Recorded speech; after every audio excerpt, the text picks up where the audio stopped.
यार आज मैं बहुत खुश थी क्योंकि मेरी बड़ी बेटी कशम नानी के रुकने गई हुई थी एक हफ्ते से और मैं उसको इतना याद कर रही थी।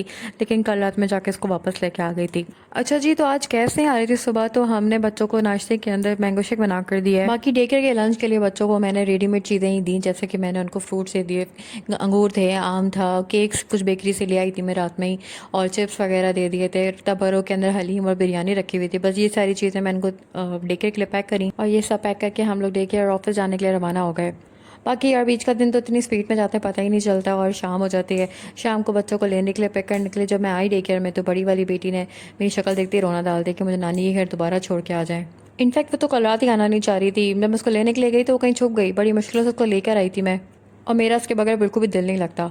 लेकिन खैर इसकी इज्जत थी, इसका रोना पीटना देख के मुझे तरस आ गया और मैं उसको छोड़ने के लिए बाकी निकल इसके गई। इमोशनल डायलॉग ऐसे थे कि मम्मा ज़िंदगी भर तो मैंने आप ही के साथ रहना है, कुछ दिन की बात है, नानी के जाने दें, फिर स्कूल खुल जाएंगे, फिर ज़िंदगी भर मैं आपके साथ रहूंगी। जैसे स्कूल खुलने के बाद दोबारा पलट के नानी की तरफ तो जाना ही नहीं है। खैर हम लोग नानी की तरफ पहुंचे तो यहाँ लाइट ही नहीं थी।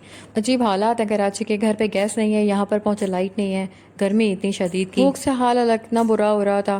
खैर काफ़ी इंतजार के बाद लाइट आई है और जैसी लाइट आई सारे दस्तरखान की तरफ भागे। खाना इतना मज़े का था और भूख इतनी शदीद थी। बच्चों के साथ बच्चों के बच्चे भी आके गोदों में बैठे हुए थे और खाना खाते ही सारे बच्चे इतने चार्ज हुए हैं कि इसके बाद एक दूसरे से हम लोगों ने ऐसी पिलो फाइट की है कि मज़ा ही आ गया। पूरे घर से बच्चे तकिए जमा करके लेके आ गए और सबने बस निशाने लगाना शुरू कर दी एक दूसरे के ऊपर। कश्मीर में तो अपना किला ही कायम कर लिया था, उसके अंदर वो छुप के बैठ गई थी। खैर बहुत रात हो चुकी थी और हम बड़ी मुश्किल से अपनी जान बचा कर यहाँ से भागे। खैर कश्यप साहबा को हमने यहाँ पर छोड़ा और छोटी वाली तो मुझसे लगी नहीं होती तो वो वापस मेरे साथ रुखसत हो गई।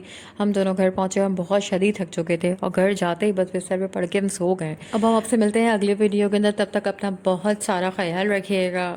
अल्लाह हाफिज़।